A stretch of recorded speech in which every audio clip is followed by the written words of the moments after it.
All right, today's date is 28 August 2023. My name is Dennis Gill with the Americans in Wartime Experience. We're here at the 2023 open house at the Tanks Farm in Noakesville, and I've got the pleasure of speaking with Steven Amato.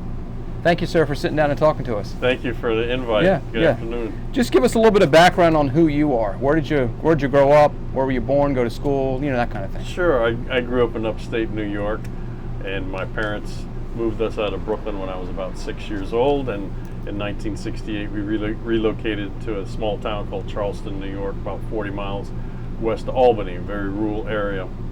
And I thoroughly enjoyed it.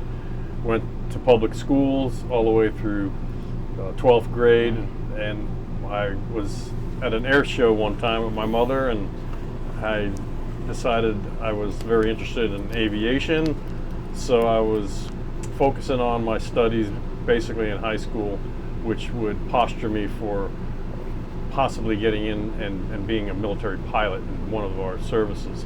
I figured, well, the Air Force has the primary air mission, and that should be the particular service that I would like to go into. After applying to several colleges, I decided I wanted to attend Virginia Military Institute. I attended that particular college, which has all ROTC branches there, and I, of course, selected Air Force ROTC. Had a fun time in ROTC. The Institute had a number of different types of challenges for cadets at the time, and it still does. A lot of leadership development, team building. It was basically a leadership experiment as far as all of my time there at VMI, and there was a specific rank structure within VMI, so I did advance in the cadet rank structure and led about 30 freshmen when I was a senior, which was a fun and exciting opportunity to do that, which helped me later on in my Air Force career once I started. So I started in 1983 in the Air Force after I graduated from VMI. I went, my first TDY was to survival training, and that was a 4-week program at Fairchild Air Force Base. Real quick before we talk about that, when you graduate VMI, are you commissioned from there, or do you? Yes, so you're offered a commission, and I commissioned as a second lieutenant, and it was an exciting time, and I wasn't able to compete because of my eyesight to become a pilot, so I earned a 2-year Air Force scholarship and a Navigator slot, which means you're going to go to the Air Force as a Navigator.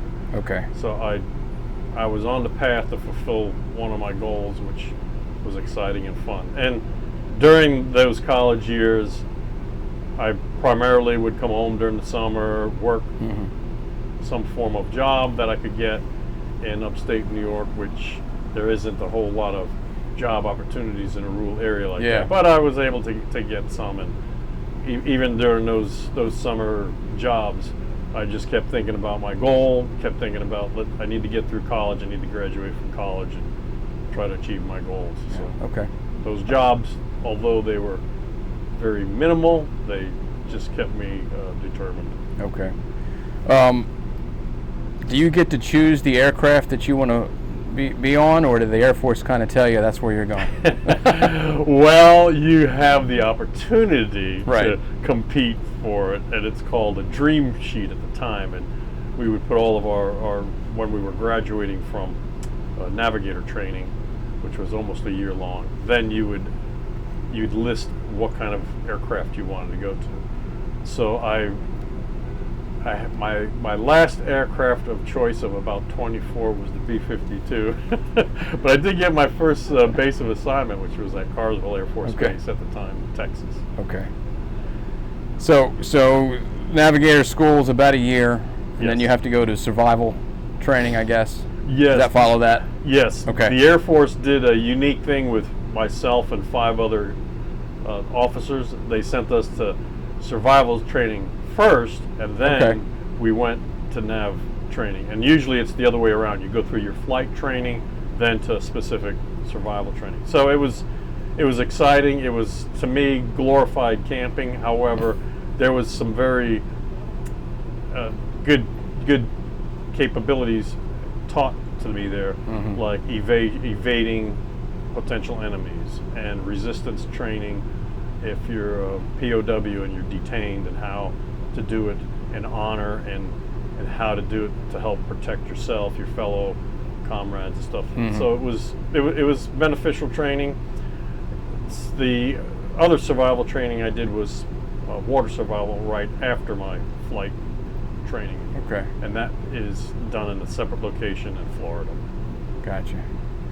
Other than learning how to be a navigator, what else goes into that navigation school? What else are they teaching you how to do? They're monitoring to make sure that you're displaying proper etiquette, proper traditions of the military, making sure that you're respectful to everyone, that you're basically being able to lead as an officer, but you're not given the direct responsibility to formally lead a flight of individuals, because your primary focus is learning your basic function of those skills. How do you navigate, and the different elements that go into navigation, how do you do that?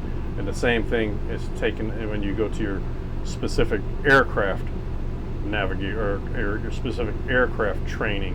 Okay.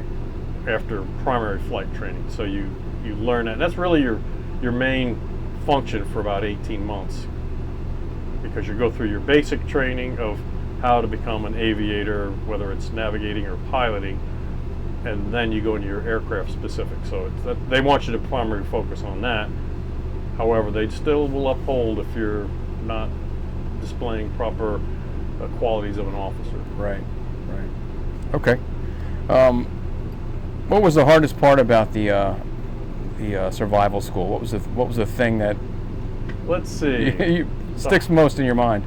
The hardest spot, hardest difficulty, I would say when we were going through our resistance training, you were, and a lot of it was simulated to what our POWs in previous wars had experienced.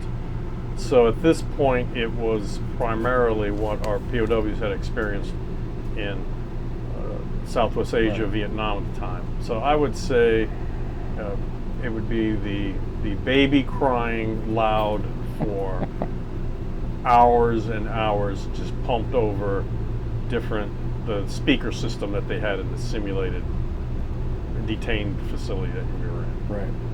And who knows how many hours. I mean, you lose track of time. It could have been, for all I know, it could have been 2 hours, but it felt like 20. Yeah. Okay. Are there the instructors at the school, were any of those guys ever POWs? Did they ever tap into that knowledge base, or? It was never disclosed to us if they were, but they were very, very professional, very well trained on how to prepare us crew members in any of those difficult situations. Okay. And I'm assuming all air crews, regardless of rank, even enlisted guys, are all going through that same. Yes, they are. So we have all air crew members. You could be a load master from, at the time, a C5, C-130s. You have the various air crew members that are in our, what they call the E3As, so the Air Battle Management platform that has approximately 25 crew members in there. So we have our enlisted corps, we have our officer corps. We're all in it together, and you all go through this to just be able to survive any situation, and you're given these tools to help out in that capacity. Okay. All right. Out of curiosity, what was your first choice? What aircraft did they not give you? I wanted to go on the SR-71 because that was a hell of an airplane. It was fast. You flew real high. It had a reconnaissance role, and it was probably the sexiest aircraft that we have at the time in our Air Force industry. And there wasn't a lot of them, so that would reduce the number of actually people who would go be able to go into it. But I know it was far-fetched because they weren't going to take a brand new Navigator. I would think there's a rank requirement, right? For some of that? Captain or major or something? Right. Okay. So, that wasn't, Okay. Is that something you could have applied for later on in your career? Yes. Have you decided, I really want to, there could have been, but I never really saw how it was advertised throughout my early career, because at that time the Air Force command that oversaw the SR-71s was Strategic Air Command, and I spent 8 years in that command, which primarily the function was being prepared to execute any nuclear war orders on enemies. So it was far-fetched dream, but what the heck. Well, you never know if you don't ask. That's right. They sent me to survival training first, so maybe I could have been the first second lieutenant to be in the SR-71. Right. So where do you go from there? Once you're trained, what's your first duty assignment? So the first duty assignment was to get married. Okay.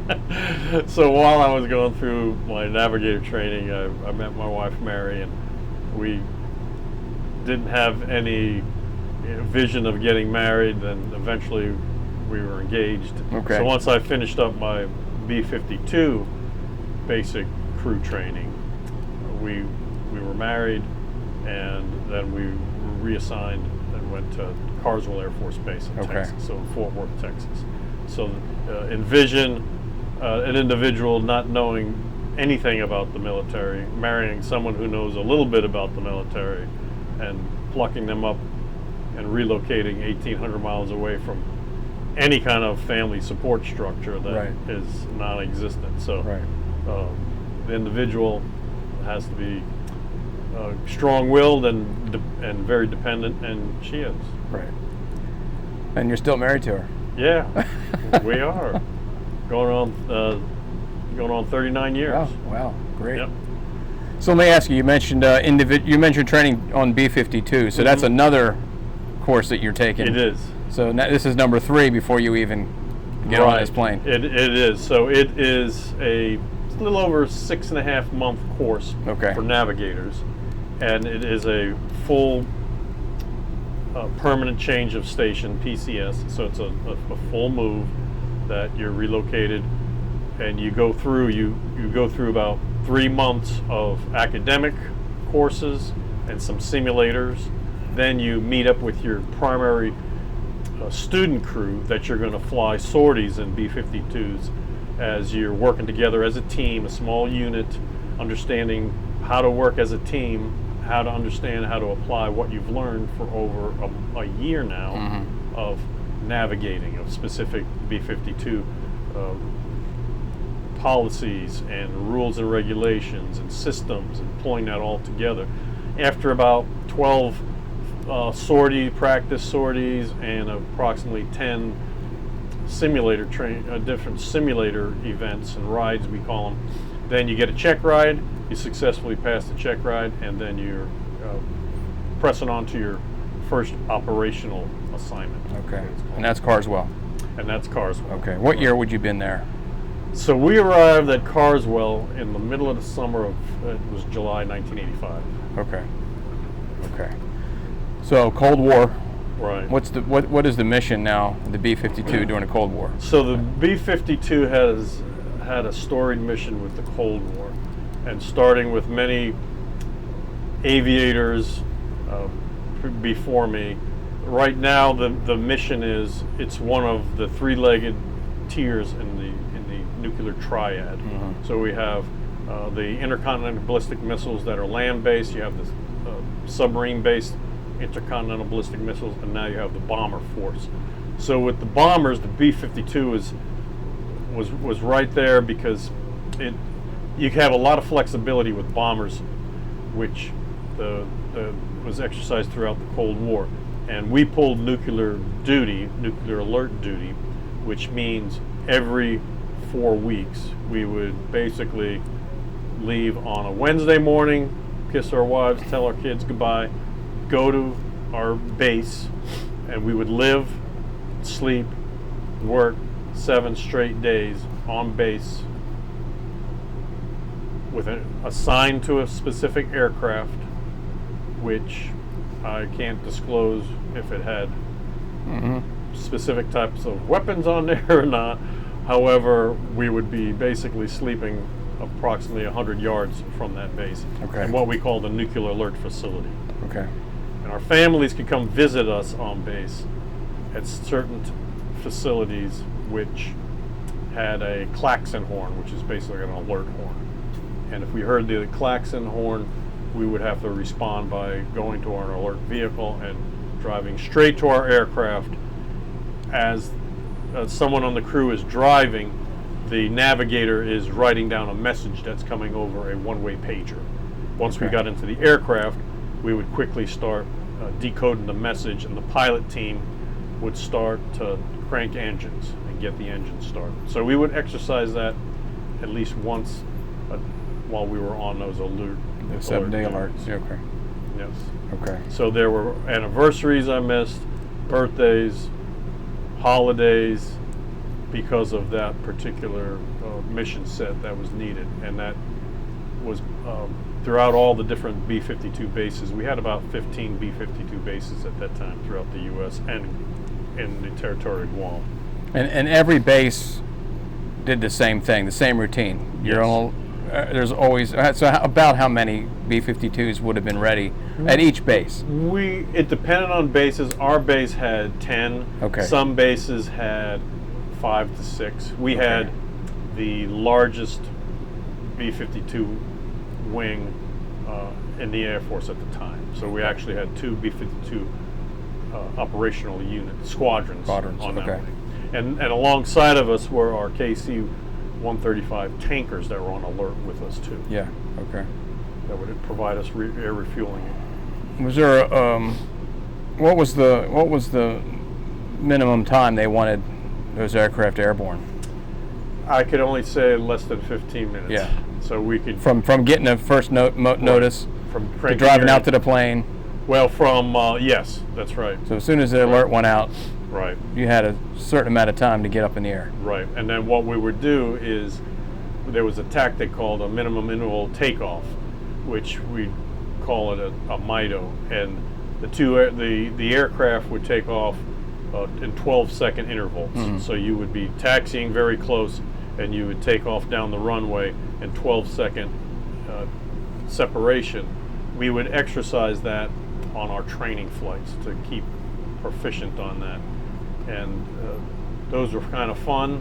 I'm sure when my wife watched a few of those from a particular road near our house, it probably looked pretty scary because the planes are rocking due to the the vortices released from the aircraft in front of them. Yeah. But it's usually fun and exciting. Yeah.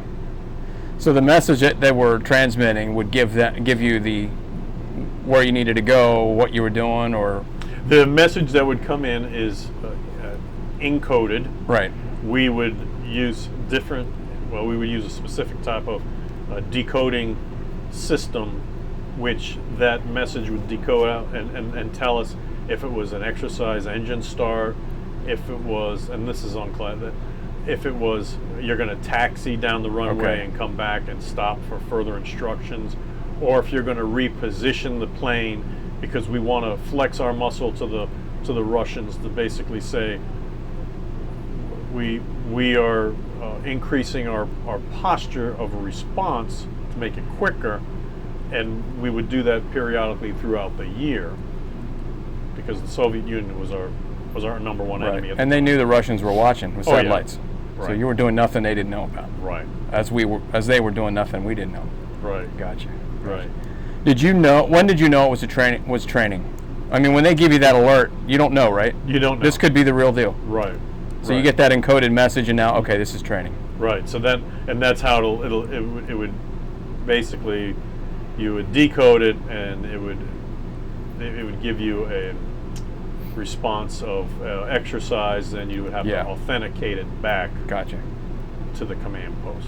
Was there ever a time where complacency set in when you get that that message to get up and get moving, and you're like, okay, this is just a training exercise, or was it always like this could be the real thing? No. It's hard to fall into that mindset that, okay, this is just another training exercise. We can just phone it in. Yeah, because it might not be. Yeah. You didn't. Yeah. And if you sensed that with any of your crew members, if they were goofing around, you would immediately knock that off and tell them. Okay. But we didn't, because that full week you're going through training and you're studying for your target set. You're going through different types of message training, so that you're very accurate and you're not going to be complacent.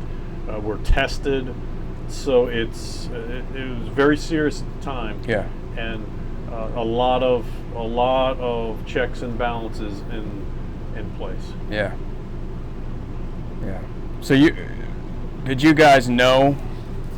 So you guys had a general understanding of, if this is the real deal, this is the direction we're heading. So you could become familiar with what would be a potential target. Right. And I mean, it's not going to be the entire Soviet Union. They're probably breaking it up, right? Each squadron has an air responsibility. Right. So you had specific sorties that were going to be assigned against specific types of targets, and there was things that were planned out timing-wise to deconflict any other weapons that the U.S. might be releasing. Okay. And through elevations in intelligence briefings, you'd understand there's some tensions that are increasing. Right. Was there ever times with these training where you'd actually get airborne? Did they go that far, or did they stop it before that? Not in my career. Not in my career. Now, probably because of the payload that was potentially... Well, that, and because of some history that happened in the 60s, they stopped all of that type of missions, and they called it airborne alert.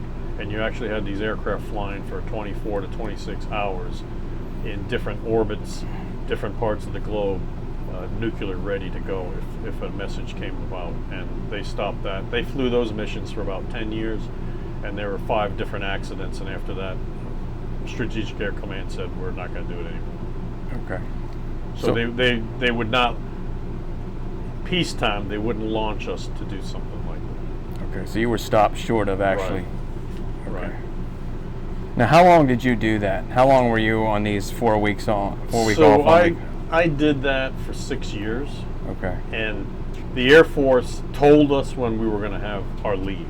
So, for example, all the bomber crews were on what we called an integrated crew, and you would crew with, at the time there were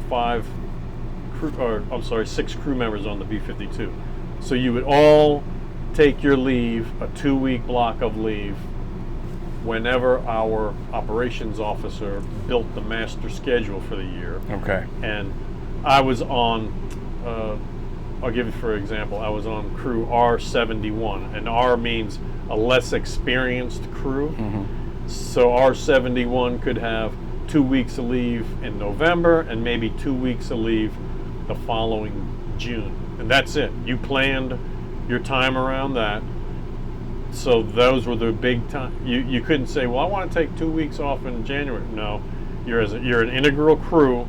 You're taking it all at the time. Now, if you wanted to take 1 day here and there, that's a different story. But they assigned us the leave blocks. Okay. And today's military, and definitely in the civilian sector, they would go bonkers.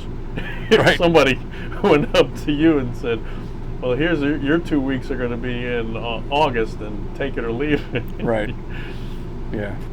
Now you guys are getting the intel about what's going on in the world, especially with the Soviets, which were your main focus. Right. Was there any times that were more tense than others? There really wasn't during my tenure. Yeah. There really wasn't. Yeah. Okay. Now, when did the Air Force stop doing this? Was it after the wall came down, or were they continue on after that? So the Air Force stopped having nuclear alert for bombers, meaning they were 24/7. in September of 1991. So this was after Desert Storm. Yeah. Okay. And it was at that point decided we're going to stand down because it was after the war, the Desert Storm, and it was also several years after the Berlin Wall came down. Okay. So, and you would have, so you said 6 years, so you would have been on these alerts all the way until they stopped, Right. correct? Yes. Yeah. What's it like when the wall falls and the Soviet Union, It was just, everything changes? We just couldn't believe it. Yeah. It was, as crew members, here you're planning, fighting, exercising for battle, that if you were ever called to execute, first of all, you've got to survive to get to your targets. Right. But in the back of your mind, you're trying to compartmentalize, is my family still alive? Are they still Yeah. in existence? Because you had to leave them to go and execute this particular Right. kind of war and order. So it was just unbelievable. We're like, we can't believe it. And then when we got the word that the nuclear alert was going to be stood down, it was like, this is unbelievable too. Yeah. Yeah. Because then we're like, well, we're glad we don't have to leave our families for 7 days every fourth week, but how do we still flex our muscle and Right. show the world that we're still a premier league? Right.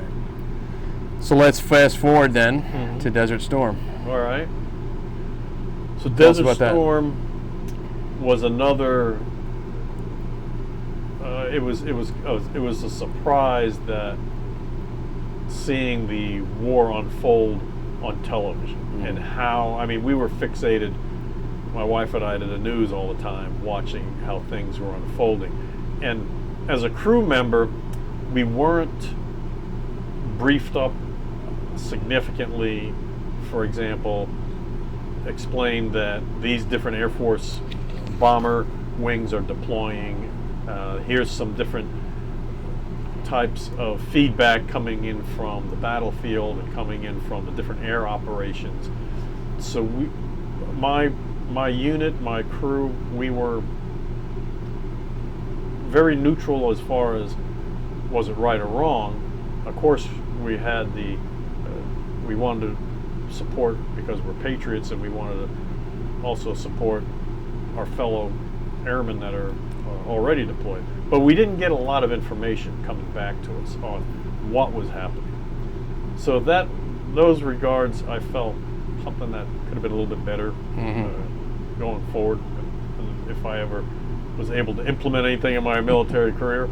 But it was really interesting seeing what our Air Force was able to do there now. And on one particular mission planning day, because we have a full day of mission planning before we actually fly the next day, Right. our training mission, my operations officer comes in and he closes the door, and we're like, okay, this is serious, because he's closing the door. So he tells my crew, 6 of us, that things are increasing overseas. The bomber crews that are deployed now, they are flying a lot. We need to get them relief. So Headquarters Strategic Air Command wants our base to start posturing crews to be ready to deploy, to help as basically like reinforcements and backfill to these other bomber crews that are deployed. And I flew in the B-52H model, which is the at the time the newer model of B-52s. We deployed and flew the G model in Desert Storm. Okay. And the differences between the two models are the engines and a few other systems on board the aircraft. Well, we needed to backfill the G model crews because they were flying almost every other day. And their missions, depending on where they were, anywhere from 6 hours to 14, 15-hour flights.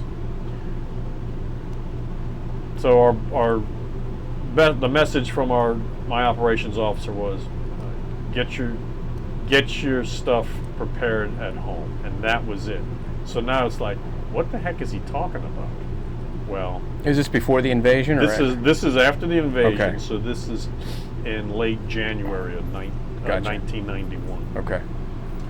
Well, what he was alluding to was make sure you have a will, maybe power of attorneys, emergency contact information updated, life insurance, all of that to take care of personal affairs, which I took care of.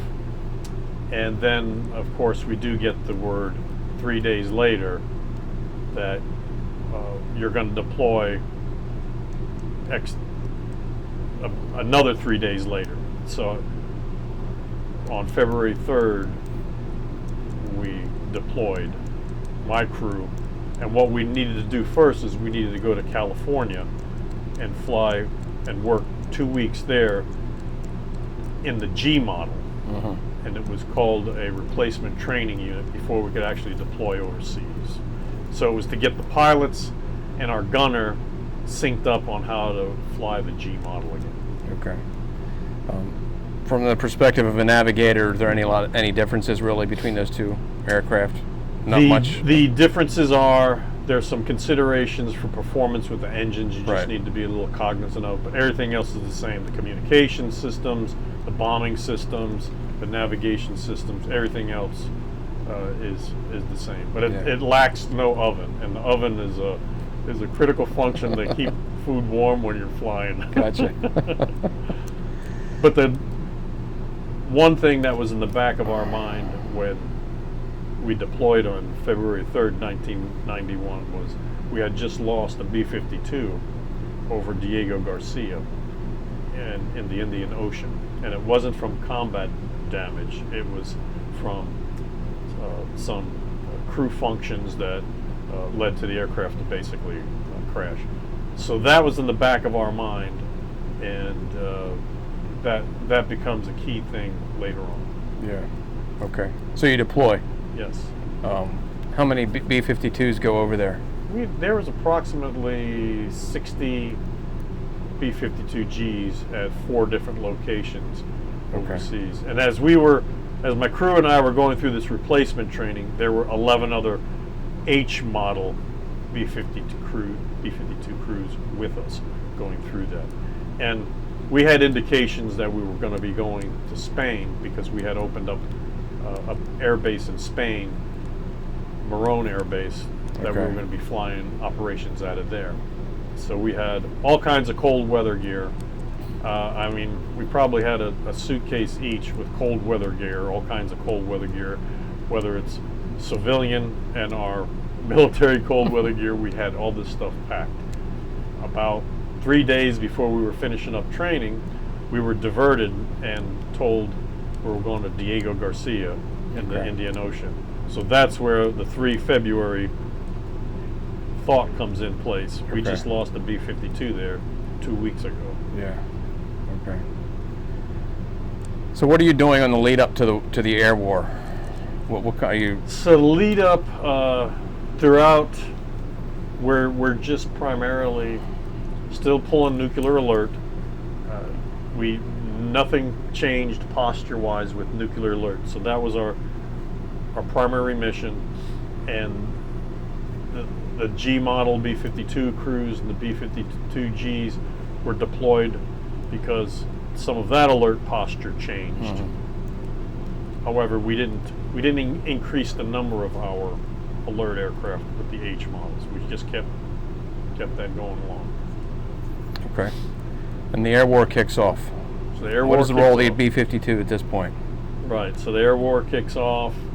Again, we're just focusing on the nuclear alert duty, and then about 2.5 weeks after the air war kicks off is when I get the deployment order.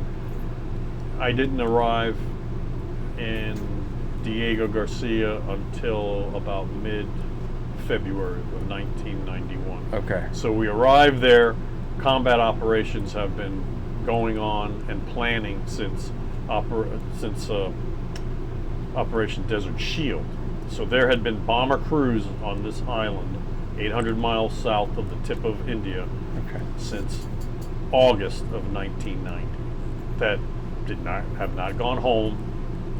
A few of them have gone to Guam, but majority of those individuals, all these airmen on this island there.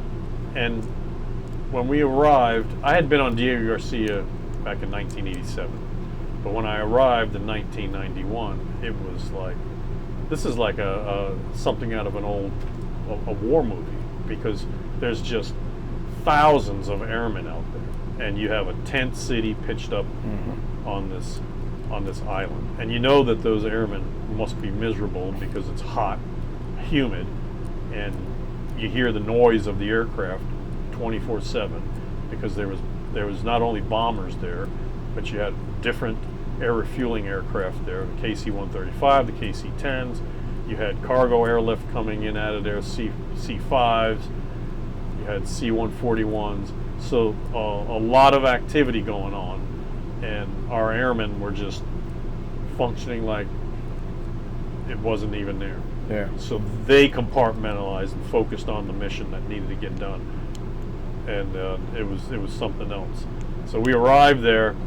We quickly get put into quarters, and the next day we start going through what we call basic operations so we had to understand how the operations were working out of Diego Garcia, and the flight ops as far as flying up into Iraq, and we went through about a full day and a half of briefings, individuals coming in that flew combat missions to tell us what to expect, different procedures to make sure we're doing and exercising. Once we report, what are we doing?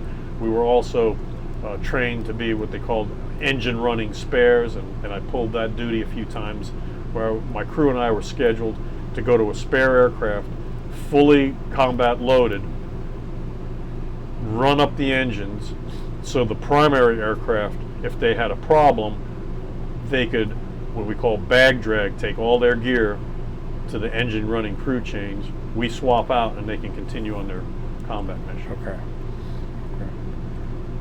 So tell us about the first mission that you fly over Iraq. So would this be the first combat mission you've been involved in? Right. Okay. Right. So the first mission is, and it is my only mission, because it was at the very end of the war now. We didn't predict it was going to be ending that quickly. So it's in late February 25th of 1991. The day before, my crew and I are finally on the flight schedule to fly combat, and we're split up. So they had to put a lot of people in rooms, because there was just a lot of air crew members. We had a lot of our logistics, aircraft maintenance, everything on the island. And I roomed with 3 of my other crew members. The pilot team roomed in another room with 2 other pilots. So it was a little difficult getting to sleep before flying your first combat mission. The missions are at night. We had flight operations going 24/7, but primarily the bombing missions were going to be occurring at night. Okay. The report time was around 5 p.m. and we weren't going to be launching our aircraft until about 8:30, 9 o'clock that night, something like that. I think it was about 8 o'clock that night. But you have a full almost day before you're flying, so a lot of things on your mind. What's going through your mind? Your family, trying to rest up, trying to think about what your procedures are going to be, and you don't know anything else about the mission until you show up the next morning. Right. And at that point, you're given I should say the next evening, you are given a target folder. You're giving several different briefings you attend. You have what they call a cell briefing, because our tactics are to fly 3 B-52s in a cell, which is separated 500 feet, and you're in a mile trail behind each other. So you're stacked up 500 feet, and that's the cell. The reason you fly in cell, because you're trying to get maximized weapons over targets, but you're also providing electronic countermeasure bubble support around each other because you have full electronic coverage, provided you have all your electronic countermeasure systems functioning and working properly. So you basically get through the night, you have your meals before you show up. You show up at base operations. You're introduced to some crew members you've never met before. So you have these different individuals in your cell that you've never met. They've matched us up with 2 other crews that had combat experience. Okay. So we were the green ones going in, and we were number 3. And they usually have the most experienced crew as number 1, then number 2, and then 3 the least. Remember that set because it's significant. 1, 2, and 3. Right. So, do you have any fighter escorts that go with you, weasels or anything like that, or is it just the 3 of you in your own cell? Well, very interesting. Very interesting. And that, the fighter awareness and capability doesn't even occur until over 5 hours after we take off. Okay. So after we go through all our briefings, we report to the aircraft, all our systems are functioning, all 3 aircraft are ready to go. Now granted, again, you're a small island, 13,000 foot runway, all kinds of water around you, a lot of unfriendly things in that water. Right. So all this is going through your mind about, boy, I hope we take off, we don't crash.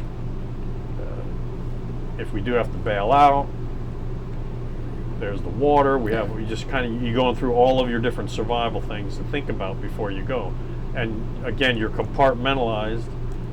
You don't want to think about family. You got to think about that mission. So we crank up.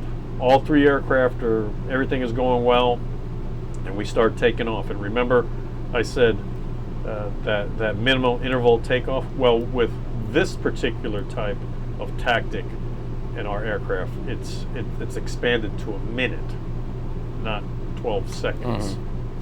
And with the G model, the engines are not as powerful as the TF-33 turbofan engines of the H model. So with the G models, those engines, they inject water into the exhaust, which helps the aircraft accelerate faster because you have a more heavy mass pushing away from the aircraft. It's a crazy concept, but it works very, very well. Well, the lead aircraft, the water ejection system didn't work. So it peels off. It didn't take off. The number 2 aircraft takes off. Then we take off. But the number 2 aircraft could not retract its gear. Well, you're not going to make it on a combat mission. Right. With all your gear hung. It's a lot of drag. It would take significant additional air refueling, and your speeds would be reduced where you can't evade any kind of missile attack, AAA anti-aircraft attack, anything like that. So they peel off, and we're lone ship. So remember, 1, 2, 3. Now we're number 1. Okay. And we're going out there, and our target was in Baghdad, which is a very heavily defended city. Right. And we're cruising out. We're all making sure we're doing our job, our primary job, and monitoring the different radio communications that are going along. And I could sense, at this point, I'm a radar navigator, the senior navigator on board, and my fellow navigator. We could sense, like, oh boy, we're number 1. We're a lone ship now, going into an experience we'll never forget. So we're cruising up to altitude, and about 10 minutes later, we hear the other aircraft. Our original number 2, their call sign was Able 1-2, and they said, we're coming up briefed plus 100, and briefed means the airspeed that we were planned at. So our briefed airspeed was 400 miles an hour. They were doing 500 to catch up to us. Yeah. So they catch up to us, we rejoin, and the anxiety was a little bit less stressful. And we cruise up, we get one air refueling, then we get a second air refueling before we get in country.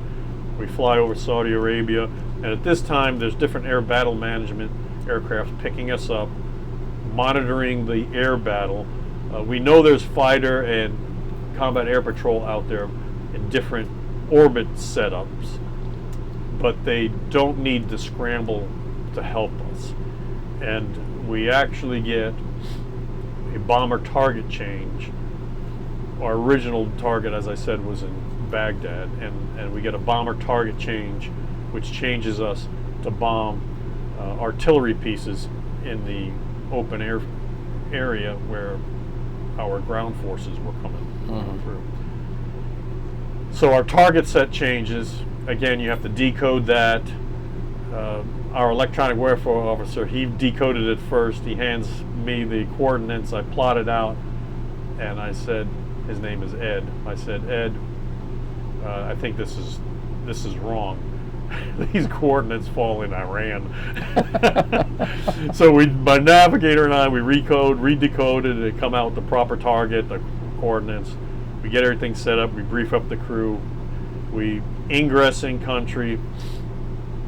The EW finds that there's some missile tracking, so the Iraqis are tracking us a little bit with their missile system. However, they didn't launch any surface-to-air missiles or any anti-aircraft artillery at us. We did get another fighter scanning us, and it was actually an American fighter that scanned us to basically make sure that they were identifying who we were on that. We found the target. I found the target on my radar scope, and we successfully dropped 45 750-pound bombs on our target.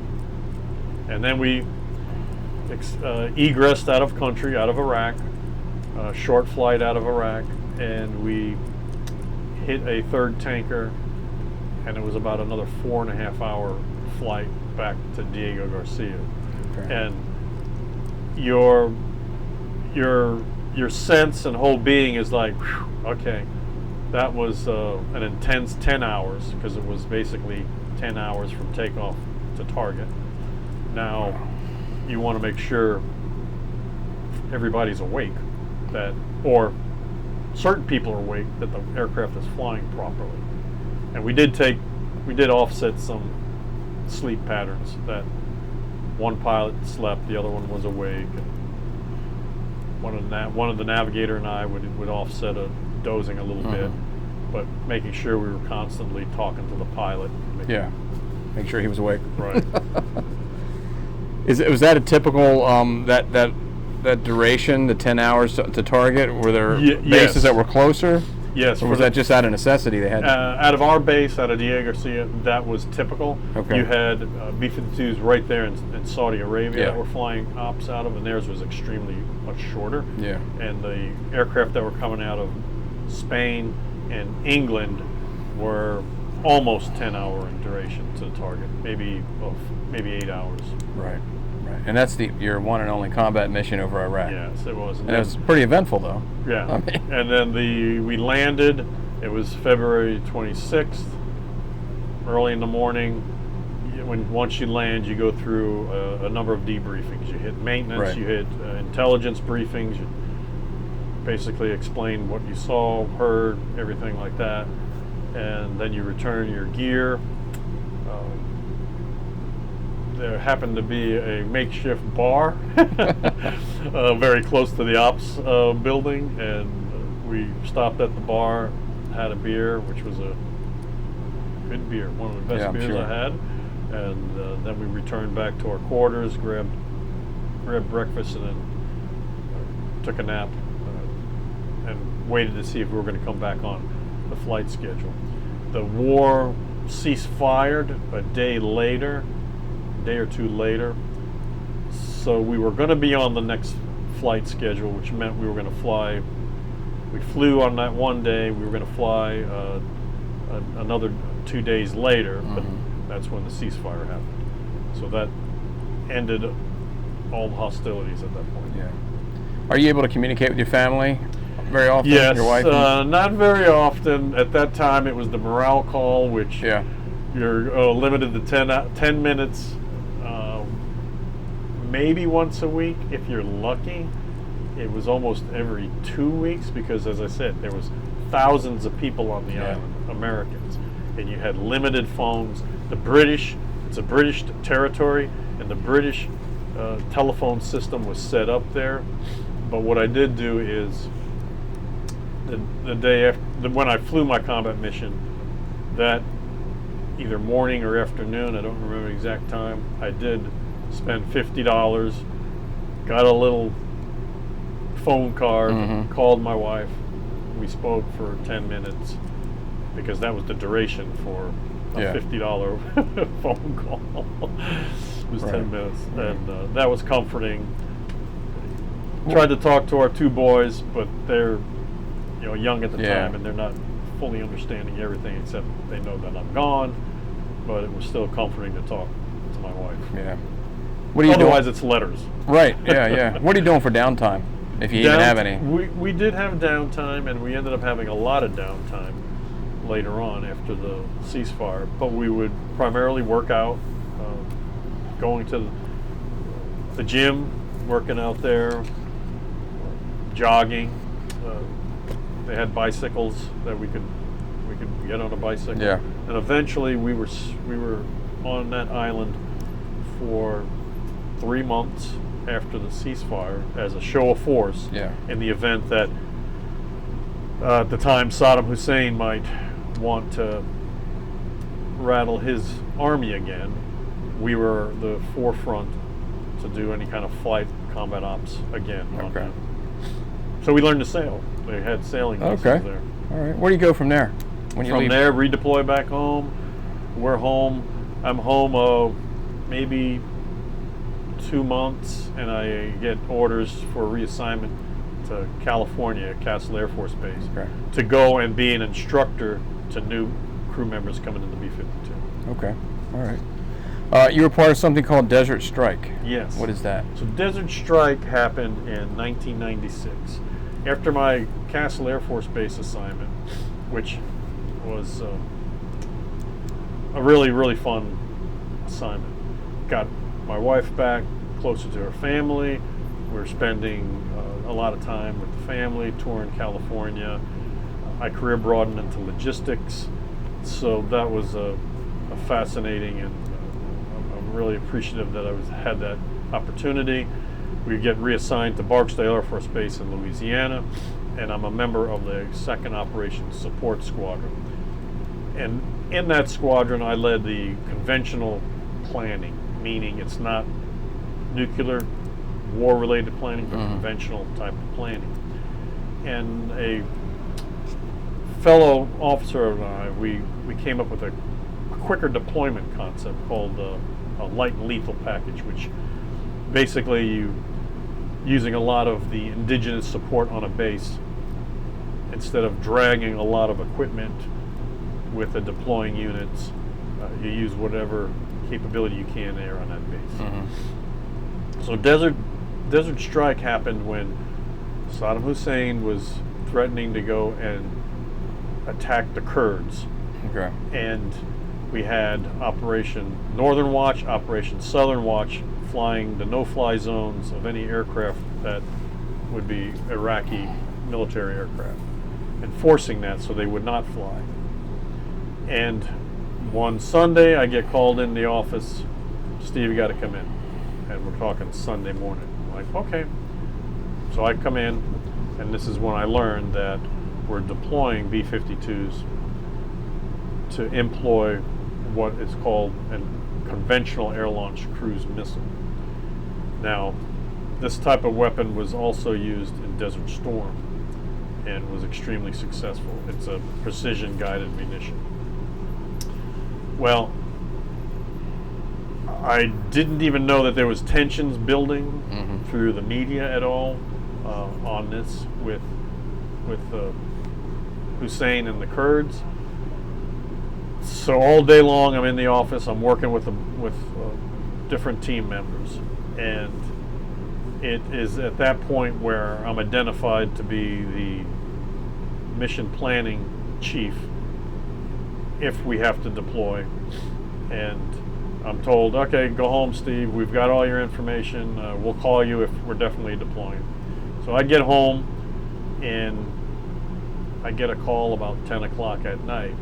And the call is, Steve, you're deploying, and here's your flight information, and here's the team that's going with you.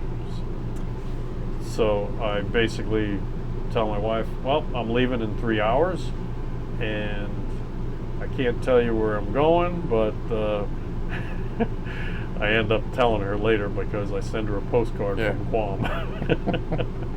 Anyhow, so travel to Guam, and I have 2 other individuals that are with me. We are the Advon team.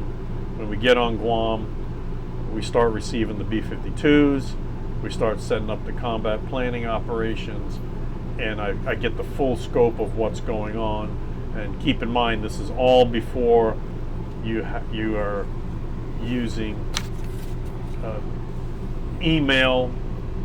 So the email capability is extremely limited at this point in time of technology in the Air Force.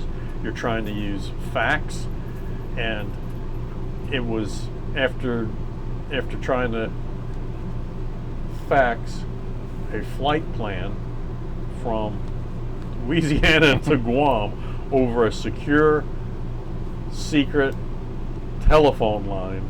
After 10 minutes, it was like, this is not going to work. So we get our mission planning cell, and I basically inform them, this is what's happening. Here's everything on base, on Anderson Air Force Base. Here's where you have to set up. Here's our building. And the teamwork was incredible, that you just gave them some guidance and they ran with it. They just did everything and was able to pull together this mission, which was going to be launching in another 12 hours, these B-52s. So the B-52s arrived in Guam. Those crews went into crew rest. The team that I oversaw, along with other different facets of the deployment, came together as a team, had everything ready. So when those crew members woke up and went to get their briefing, their mission briefing, everything was ready for them, and they launched. So it was a great experience. It was the only time in my life that I worked 36 straight hours, which sounds, holy cow, how'd you do it, Steve? You're just in that high op tempo, and you're just humming along because you got a lot of things that need to be done, and you want to make sure it's ready. And between our enlisted corps that did a phenomenal job, and the handful of officers that pitched in on this, it was great. They executed the flights. We used a secure radio. It was a satellite radio, so we were able to monitor the flights. They flew from Guam back to the Persian Gulf, flew in a box there, what we call box pattern. They launched 13 successful missiles that hit targets, and then they recovered. It was 33.5-hour flight round trip on that. Wow. Let's fast forward to September 11th, 2001. What do you remember about that day? Well, I had just gone, I was assigned to the Pentagon. So the day before,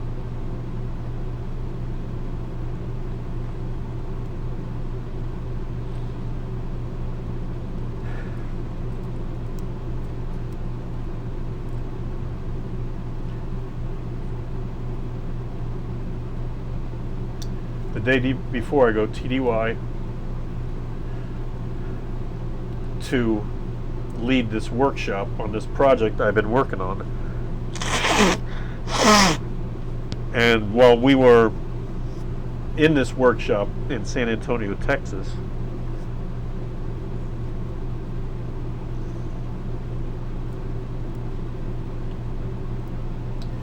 the events start to unfold on the news.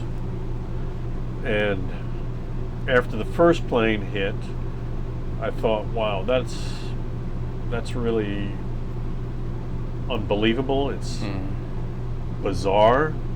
I knew back in the 1930s that a plane had flown into the Empire State Building at the time, but something like this was really bizarre. And I'm watching the news, and then the second aircraft hits the other tower in New York City. And I hesitated because I was wanting to call my co-workers back in the Pentagon to tell them, are they watching the news? The division that I worked in didn't have a television, and I wanted to go and call them that say, go over into the other division to see what's happening on the news. But I hesitated and I didn't. The reports later on happened about the Pentagon and the attack on the Pentagon, and where that plane impacted the Pentagon was a wedge over from where I worked in the headquarters Air Force. So I was, thinking about my co-workers and hesitating on the phone call and trying to keep focus with everyone in this workshop. And so we, the events happened. We continued the workshop. A lot of distraction, obviously, because of the world events happening. And then the week plows on. I'm able to call my wife back that day just to tell her, yeah, I know what's going on. I know what's happening. The phone line, all the comm lines to Northern Virginia were pretty much out. They were knocked out. So couldn't get through, and text messaging wasn't an option because it didn't exist at the time. And with emails, it wasn't that convenient to get on an email and send any emails out. And I notify my mother. I call her that night also because I know she's concerned, even though she knew I was TDY. So get through the whole week. We finish up our workshop. No flights back anywhere. And two other Air Force members and I rent a car from San Antonio and drive all the way back to Virginia. And with that, we had to call our command post in the Pentagon whenever we were stopping, when we stopped for the night to rest in a hotel. We had to keep, basically, they wanted to follow us all the way back to Virginia. So we did that. We came back. Everybody was able to get back to their duty assignments. And on that Monday, the week after the attack, when I first came back to the Pentagon to work, traffic and stuff was still snarled in Northern Virginia, still couldn't get conveniently into the Pentagon. But when you get there and you're walking to this building that was just attacked, you're thinking a lot of different thoughts. And there's people that are just walking around that they're almost like zombies. They're just no emotion on their face, nothing at all. They're still, I would say, in a sense of shock. And the security was extremely tough and tight. Yeah. And you just get in the building. You meet with your co-workers that were there the week before, and you try to get back to a sense of normalcy, even though you have this section of your building that's been attacked. Yeah. Did the significance of that day, was it apparent? Was it obvious to you as it was happening what that would mean? We were at war for 20 years after that. Right. Did you know that's where we were heading? Well, there was a lot Everything would change? you had a sense that we need to react. We need to find the trail of what caused this and who is our new enemy. So you knew that for the first several weeks that, okay, we've got to find out and we can't let this go, because in the 90s we didn't do anything when terrorists attacked us. Right. And I was extremely proud of our President Bush at the time on how he handled it as a leader. And when that first week I was back in the Pentagon, different things were ramping up, and we had to support our combat support center. So I volunteered to do that, and that was a night shift you're on for 12 hours. Mm-hmm. And a lot of different planning is going on at that point. We're moving munitions back to get ready to go somewhere in the Middle East or Asia. I was not exactly privy to that, but we were moving a lot of munitions, of all places, to Diego Garcia. So Diego Garcia comes up to me again. I didn't mention it earlier, but in Operation Desert Strike, we went to Guam, and then we deployed again to Diego Garcia to be closer to the Middle East. So that was my third time there. Anyhow, so we're pushing a lot of munitions to Diego Garcia and some other places, which something's going to happen. We don't know yet. And that, of course, not only angered all Americans, most Americans, but we in the military were poised and wanted to strike back somehow. Yeah. Eventually you deployed to Qatar. Mm-hmm. When was that? So I deployed to Qatar in July of 2007 and redeployed in July of 2008. And that was an unaccompanied tour where I was there. I led what they call the host nation coordination cell. Okay. So I led all the different logistics functions, immigration functions, and different security aspects to our air base there in Qatar.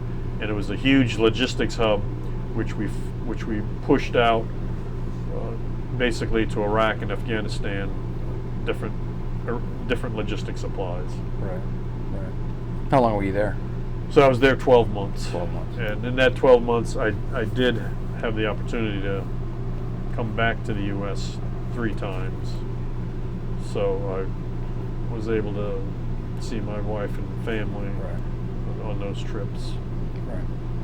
How would you say the Air Force, this goes back to even Desert Storm, how did the Air Force transition, do you think, from the Soviet Union being our primary adversary to now terrorism and Middle East being, various factions in the Middle East being the primary? Did the Air Force do a good job in that transition, or? The Air Force was asked to do a lot of new missions. They were asked to do many missions, and the airmen responded. Now, as far as, and when I say airmen, I'm inclusive of our officers and enlisted, we responded. We voiced concerns about what we call mission creep, taking on too many missions, not sufficient resources, or we need to recapitalize weapon systems to improve longevity of them. So the airmen themselves, very proud of how they responded to these different challenges. And even though many of those requests were not provided, certain resources didn't come to fruition on that. But as a leadership within our different, let's say our chiefs of staff, they were under different constraints But I think that could have been better, where someone, and we only had one general officer do this, and that was General Fogelman, who basically resigned because he wasn't getting the support from the Secretary of Defense at the time. And he made that statement. We're not getting the funding we should be getting. There's different blames on different Air Force leadership from the particular Secretary of Defense. And he was the only one that was courageous enough, because of all these different missions coming in, to resign. Mm-hmm. And some may say that, well, that's not helping the airmen. You're resigning like that. But I think it makes a statement to other leaders. Yeah. That you need to stand up for your principles and your rights. And if you're not getting the support from your superiors, which was the Secretary of Defense and the President at the time, that it's time to make a statement. I don't want to be part of your team, because you're not taking care of my team. Yeah. So there was some, it wouldn't have worked without the attitude of the airmen and the dedication, because it was a significant change in mindset when you're having one enemy, one focus of a war. Now you transition out of that, and things broke. Our nuclear, being accountable for nuclear assets and training in the Air Force, it broke. I saw that. And that transition of no more Strategic Air Command, and you have another command that takes on the missiles and bomber role. And a lot of knowledge was lost, to include the checks and balance and compliance was significant. And that came to fruition in 2007, when a bomber flew from Minot Air Force Base, a B-52, to Barksdale, and it actually had live nuclear weapons on it, which the crew didn't realize. So the crew was at fault. Many people were at fault with that. Okay. Looking back on your experiences, how do you think your time in the Air Force, specifically the combat stuff, how does that affect who you became, who you are now? It just solidified the importance of being a team and trying to convey team building. Of course, knowing your job is number one. You need to know your job, have the confidence in knowing your job, whether you're someone that's working in administrative in some kind of capacity in a civilian job, or you may be a CEO. There's a particular job you need to know about, and you need to be able to do that very well. Mm-hmm. And being a team member is extremely important, because you're not going to be the subject matter expert on everything. And I sure as heck was not the subject matter expert on a lot of stuff, especially in several of my deployments. But I had them on my team, and that's how you get that mission success. And you need to be able to form that team to be an effective, whether it's a fighting force, productivity, building that team, knowing your job, and taking care of your employees or airmen. Right. The goal of this mission is to preserve stories like yours for future generations, 100 years down the road. What would you like them to know about your service, someone who might be watching this? It was a lot of fun, many challenges, many things that happened throughout my military career I had no control of. And you also, what I learned the most was, let's see,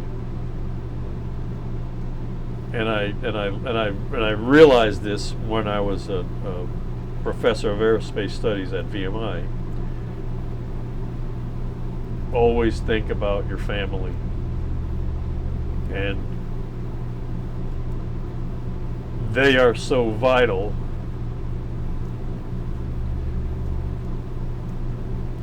in one's career. They help you get through those challenges, and they are serving also. Yeah. So any family member who is a direct dependent on a military member, or a parent that has a child, or you may be an uncle and you have a nephew or a niece who's serving. You're still supporting them. You're serving in a different capacity, and hopefully that aunt, uncle, whatever, grandparent is the biggest cheerleader for their service member. So I would say it would have to be family, and then whatever, and hopefully our service members are believing in some type of faith. Yeah. So a religion. Yeah. Is there anything we left out that you want to talk about? Covered it all. Let's see. I forgot to mention the most enjoyable assignment was when I was a transportation squadron commander, 2nd Transportation Squadron Commander at Barksdale Air Force Base. And my wife and I, Mary, we had a great time. It was a great, again, example of teamwork between a commander and a spouse, and the care that we bestowed and were concerned about with our airmen at the time. It was fun, and I was told many times, "Oh, squadron commander is your best. It'll be your best assignment," and it really was. Yeah. I had good assignments. All of them were good. The remote tour was good in some ways, not good in other ways. But the other assignments were definitely really good assignments. Well, on behalf of the Americans in Wartime Experience, thank you for taking some time of your day to share your story and your experiences. And more importantly, thank you for your service. Thank you, Dale. Appreciate it very much. Yeah.